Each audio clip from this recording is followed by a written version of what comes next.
These 3 files go in here. And this clip L, I'm pretty sure it's the same one that works for SD3. But it's not SD3. It's from ComfyUI, I guess? Whatever's. Then you need to grab the V, and it's right here. But this is actually Black Forest Labs. File is stored with... It's too big to display, but you can still download it. And you click it, and it wants to download. You're back in your models folder, see? Models. And then you go to V. And then I made a separate folder just in case I put other V's that are not Flux. And the file is ae.safetensors. I did a whole video on V's. Search for it later and watch if you want, just so you can learn what it is. But it fixes the lighting and stuff. Now Flux Dev. If you want to play around with the Flux Dev, even though you can't use it commercially, that's cool. You click this link here and go over. You could see some of their examples and some blibbity blobbity blah. You can go over to files and versions, and you have to log in order to get it. So I'm going to go ahead and log in. Login page looks like that. And I'm going to skip to the part where I'm already logged in. And you have to hit agree over here. So I'm going to hit that. And here's the file you want, which is fluxdev.safetensors. And it's 23.8 gigabytes. It says right here to put it in the ComfyUI models UNet folder. And I actually put it in the checkpoints folder, and it worked for a certain workflow that I made. And you could put it in the UNet folder as well. What's awkward is that other videos I saw them showing this page and it said UNet. And then when I went to write my script, this said checkpoints. And now it says UNet again. Anyways, I'm going to go on forward using the checkpoints folder. What the frick ever. It's for Forge, you put it in the same folder as other models, but whatever. Now you got to make sure you download the workflows. These images themselves, right click them and save them to a workflows folder that you've organized yourself, because they have the workflows that end up looking like this in ComfyUI built into their metadata. On my main editing rig, I have this workflows folder, and then I made another folder for Flux, and you've got these 2 PNG files, which are these from right here, and this .json one that I also got, which is the better workflow that I found. And that's right here. I'm going to show it to you. I don't know why it says welcome heck on this thing. That's weird. And that one's kind of cool though. This OpenArt workflows page is a great repository for a bunch of workflows for ComfyUI. I'll have this particular page linked in the descriptive thingy below the video. You just hit download over here to download the JSON file. Okay, now I'm going to show you how to use it in ComfyUI. So obviously you have to be in the folder where you installed ComfyUI and type run_NVIDIA, all that gobbledygook, and hit enter. And if it has anything left that it needs to install, this is when it does it. It loads up real quick and shows you whatever setup you had from before. All of them work just like by dropping them in. It's super easy. You see how it changes? So let's drop in the Flux Schnell checkpoint example. Even though it looks like it's all set up, you want to make sure you grab the Flux that you installed on your own machine. So click it so it says Schnell like that. You see how the Flux / appeared?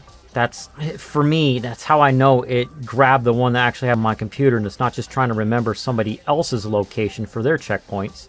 And also for me, this workflow didn't work until I had this model in my checkpoints folder, not the UNet folder. So whatever's. You set your width and height and your batch size over here. There's your seed, what you want to happen to the seed later, blah, blah. I'm not going to go on forever about this. And you can press Control Enter or Q prompt. Now, the first time you run it, this will stay green for a while it loads it. If it turns red, that means you didn't select the model correctly. And you notice the green moves over here. While it does this, this is the actual image generation. After generating the first image, you will not have to wait for it to load the model again. There you go. Looks just like the image that we downloaded because everything's exactly the same. In the script that I'll have in my Patreon Tier 2 folder, there's another video I saw where he added the CFG scale to his workflow. I was going to show you how to do it in this video and put it forth my own way, but the other workflow I have has it in there. But check this out. This workflow that they provided doesn't even have you loading a V. it's using the vey from this checkpoint. So if you right click over here and hit add node, and then loaders, and then load vey.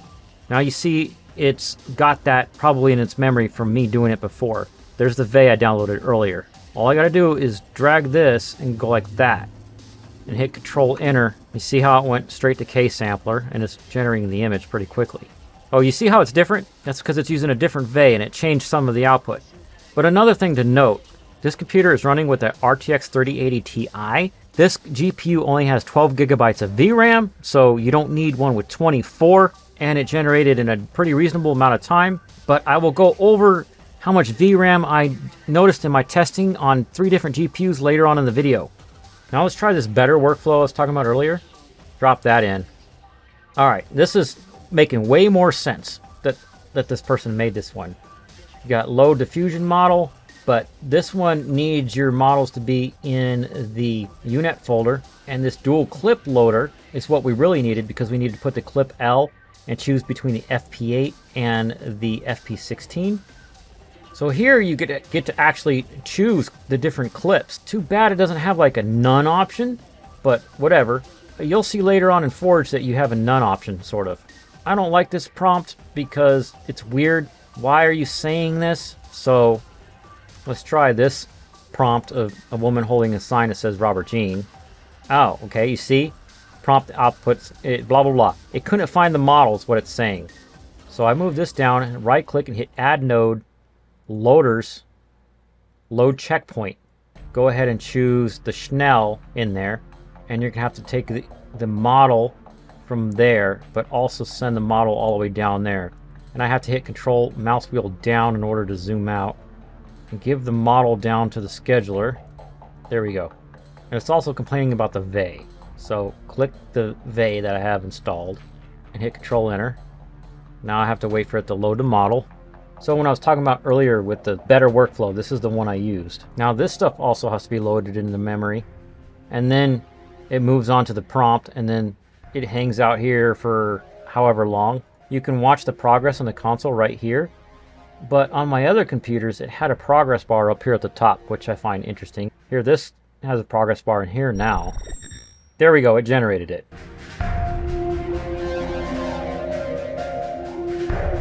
Now we're going to talk about installation for Forge. All right. Okay, I showed you the Forge page earlier, how it said February 2nd. However, I'm going to go ahead and terminate ComfyUI here and go into my Forge folder and press enter, and I could just type git pull and press enter, and it will update it. And that's it. That's all you need to do. But I'm leaving that one alone because I'm still testing it for something else. And I'm going to show you the new method for installing Forge in case you want to do it that way. I'm going to have this page linked in the descriptables below. Normally you would hit code and then copy and then do a git clone of that, which if you're familiar with that, I did a whole video on how to install Forge. I recommend you watch that. But if you scroll all the way down here into installing Forge, I used this one. And what does that do? Well, it downloads this .7-zip file, and you right click that and then have 7-zip or WinRAR installed. I recommend 7-zip because 7-zip is the only one that 100% understands .7-zip files. So you right click that, hit 7-zip, and then extract to blibbity blobbity blah, like it says right here. And if you want more than one version of WebUI Forge, then you have to extract it to another folder, rename that folder, and then put it in here. Like for example, if you want a SD3 one and a SD 1.5 one and an SDXL. Okay, anyway, blah, blah, blah. Moving on. After you have it extracted, go in here and run the update.bat batch file. Wait for that to run. For me, it took a long while. I wasn't measuring it because I was off minding my own business and living a life. Anyways, go into WebUI after that, and this is optional. I was able to have Forge look at all my ComfyUI models. Hey, this is future me. If you only have Forge and you don't want to fuss around with telling Forge to use models from another folder, then you can jump ahead in this video to a timestamp that I'm going to stick right here. Yeah, whatever that says, go there. Scroll down until you find webui-user.bat. Right click that and hit edit. Or if you're in Win Blows 11, you have to find an open with notepad option that might be buried, whatever. I hate Windows 11. I'm going to expand this. I went over this in great detail in my Forge video. If you get confused in this, or if you want to expand this to do more stuff, watch that video. But if you notice here, you've got all these parts you can unremark out by taking off like this. Okay, for example, I'm going to leave that like it was. These are the 3 folders that I got it to use successfully. You need to set command line args equals command line args, and this symbol means and whatever's on the next line. So that means if you put special command line args up here, it's going to take whatever you have here and add all of these lines. You notice how I have and the next line, and the next line, and then nothing there. So if I wanted to also add hyper networks, I would do this, like so, and then put another caret symbol at the end here. But I don't, so I'm going to do @remark to basically tell it to ignore this. So here's the thing, you go into a folder where you have your checkpoint somewhere else, like that, okay? And then when you copy it, over here, you see how these are backslashes instead of forward slashes. You have to put your cursor above it somewhere, hit Control H, and put backslash in the find what, and forward slash in the replace with. Winblows 11 has a box up here at the top, and it works exactly the same. You just hit replace all. I recommend doing it after you have all 3 in there. But you know what checkpoint directory means, and you know what VE directory means because we went over it earlier and also in previous videos. ERSGAN models path, that's your high-res upscalers, and I don't use them in my ComfyUI, so I told it to check inside of my Stable Diffusion folder. See all those different ones? Okay, I just showed you how to make Forge look in other folders for models, but there isn't an option for clips. So if you came to this timestamp looking for where to put Forge stuff, I'm about to tell you where to put all of it. If you have this one WebUI Forge, whatever that you extracted from a zip, then you want to open this WebUI folder. Otherwise, if you got the one you did a git clone of, then you open up your installed folder and it all looks like this, okay? You want to go to the models folder. The first one I'm going to show you is text encoder. This is where your clips go, regardless, because you can't have Forge look in another folder for these anyway. Now, if you're doing all of your models inside of your Forge, then Lora is where Loras go. I put Flux here so it shows up with Flux / the name of each Lora for me. In this case, you don't need Loras just to start playing around with Flux, but I thought I'd mention it. Another one you don't need to start playing around with Flux is ERSGAN. If you have any upscaler models, they go in here. But you need the VE, which is going to be the ae.safetenters. That goes in there. And the actual checkpoints, they go in a folder here that says Stable Diffusion. I made a whole folder for them. Again, that's just so that in Forge, when I select a model, it says Flux / in the name. And see, I tested them today before filming this to make sure it does detect those.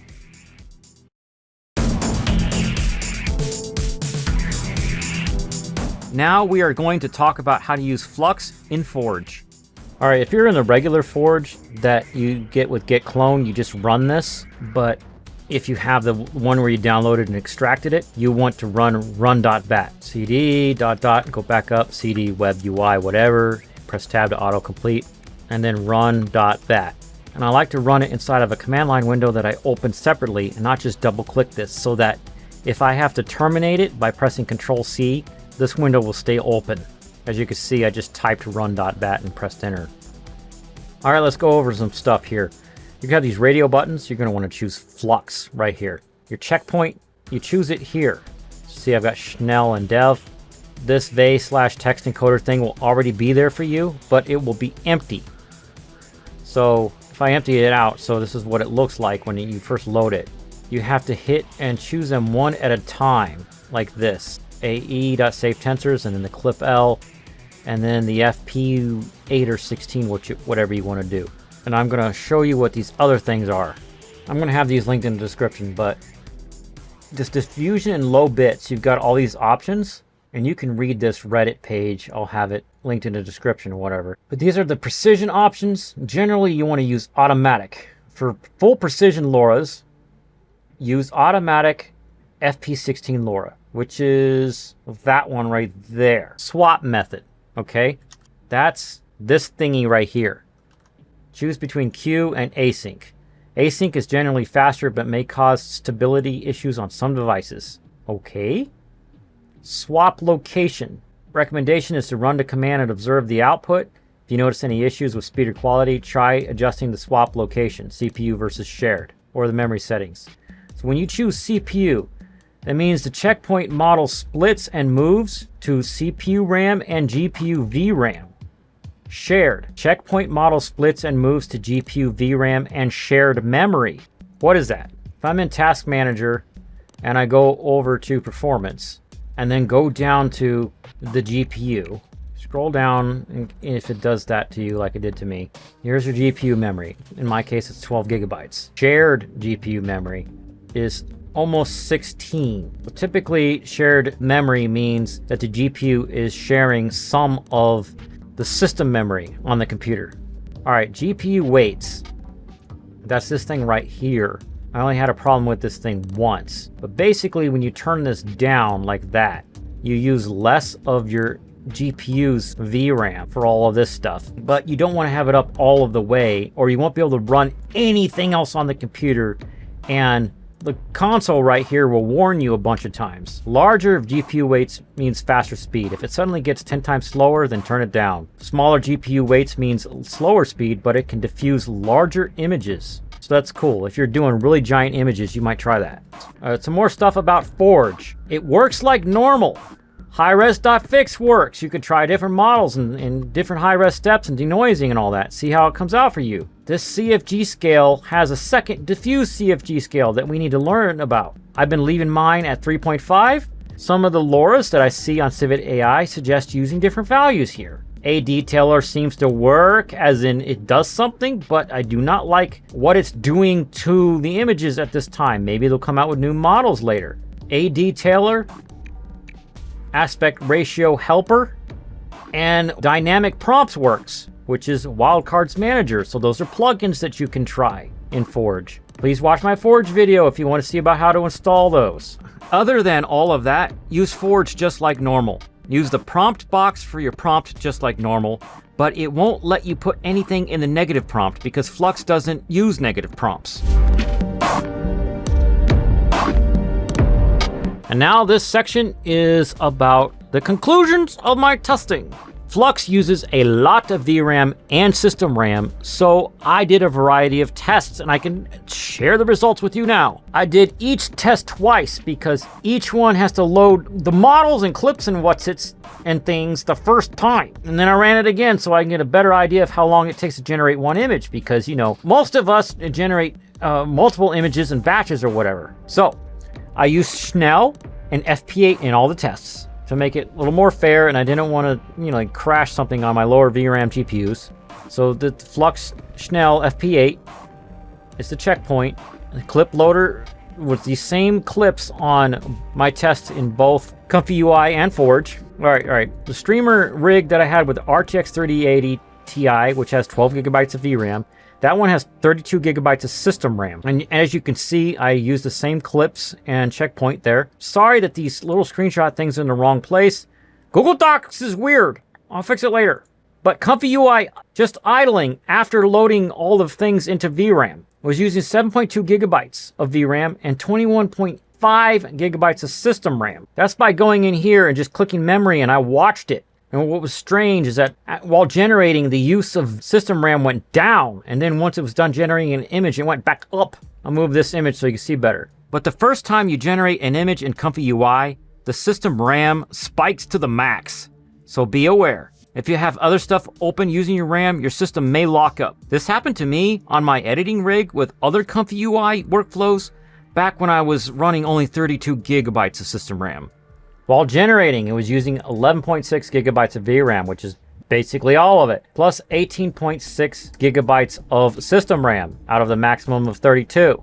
But I saw that 32 gigabyte peak I was talking about when I generated the first image. Scrolling down to the Forge results, after generating the first image and idling, it was using only 1.4 gigabytes of VRAM, but it was using all 32 gigabytes of system RAM. While generating, it used 11 gigabytes of VRAM, tiny bit less than ComfyUI, and less system RAM like I was talking about earlier. Now, ComfyUI, I forgot to say this, it takes 34 seconds out of the few tests I did to generate an image, but Forge took 39 seconds. Now, moving on to the system that I'm, using right now to record this video, I have an RTX 3090, which has 24 gigabytes of VRAM, and I have 128 gigabytes of system RAM, which I just installed recently, and I did a video about that. ComfyUI idle, 17.6 gigabytes out of the 24 of the VRAM. 18, it's only using 18 out of the 128.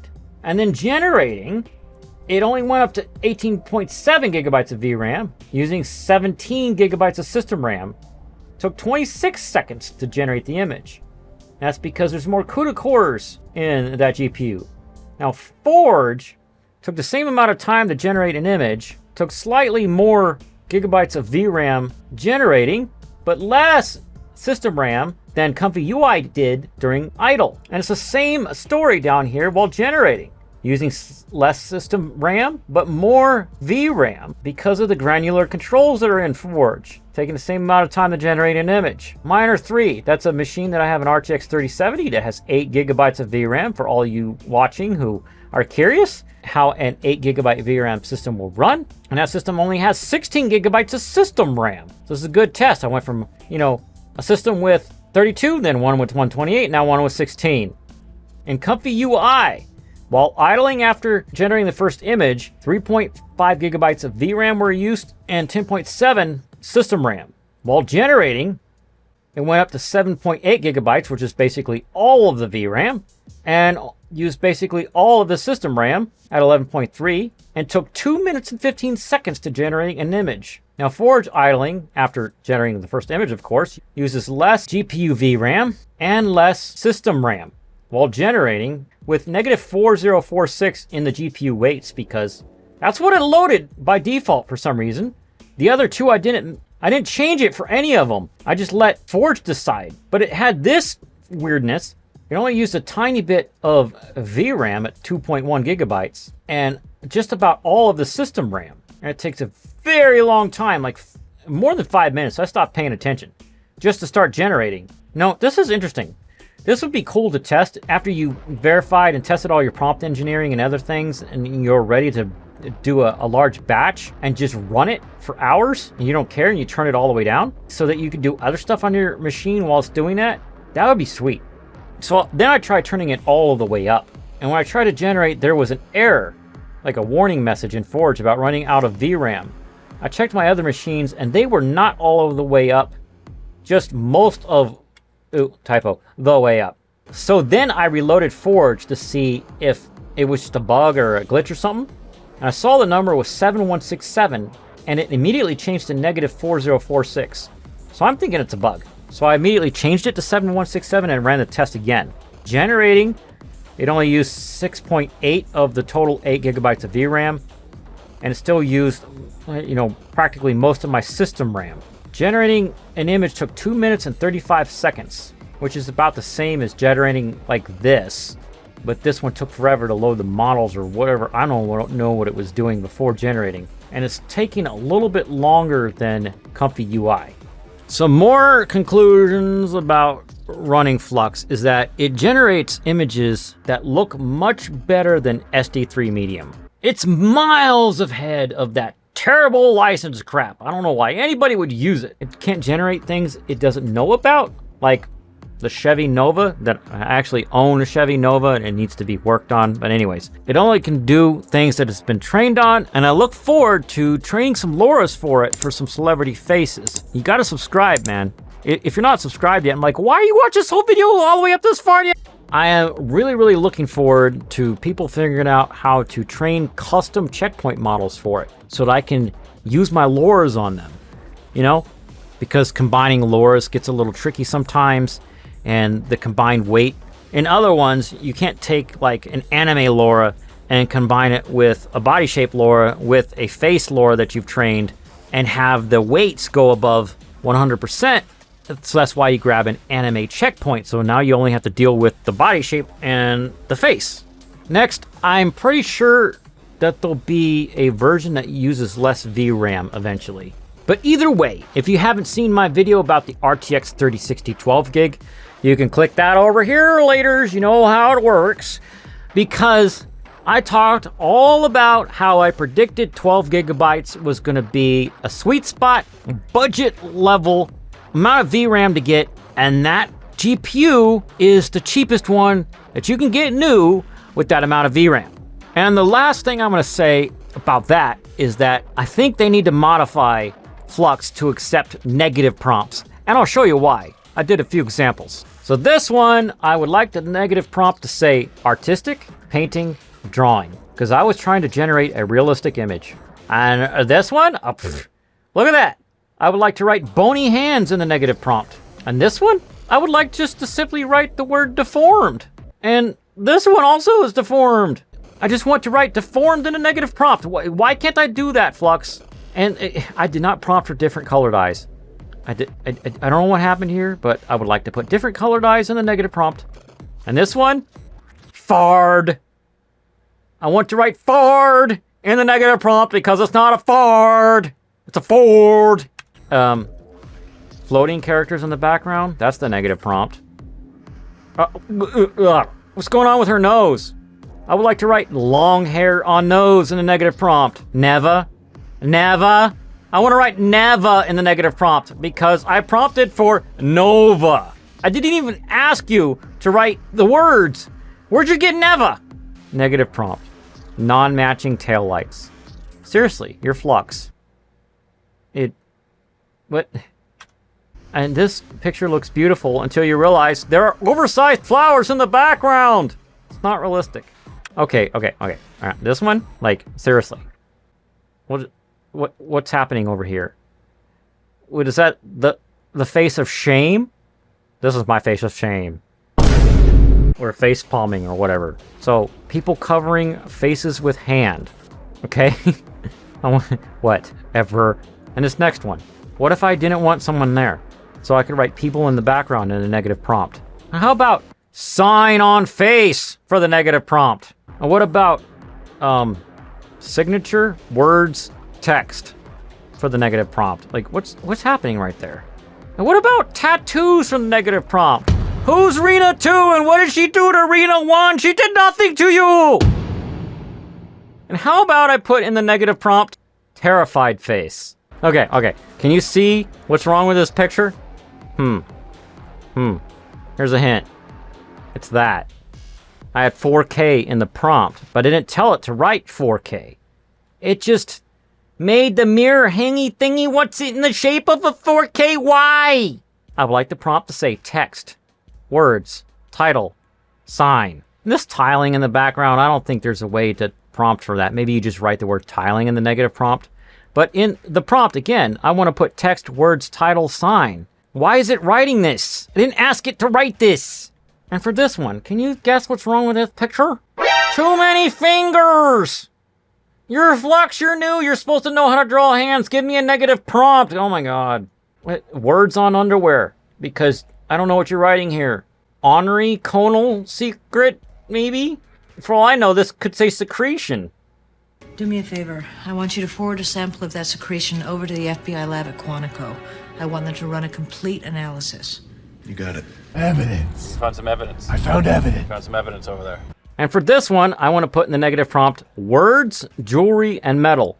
Because there's words like up here in the corners, and there's whatever this crap is down here.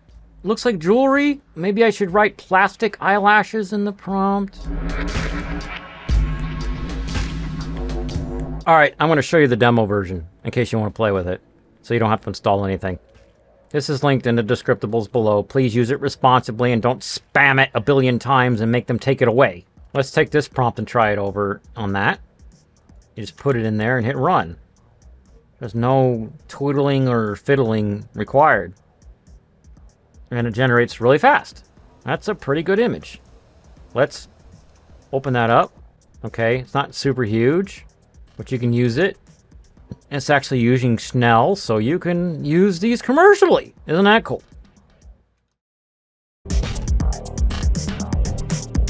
And for the self-promo section, which I like to call, Shut up and take my money. I have a Patreon and a Buy Me a Coffee links in the description thingy down below's thing. You can also send me super chats. You can also come out on my live streams just to hang out and chat while I play a game.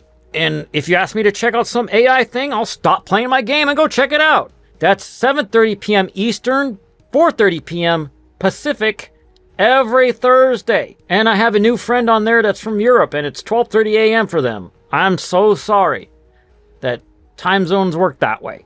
But see if you can throw me some money, because I really appreciate it. I buy groceries with it, usually.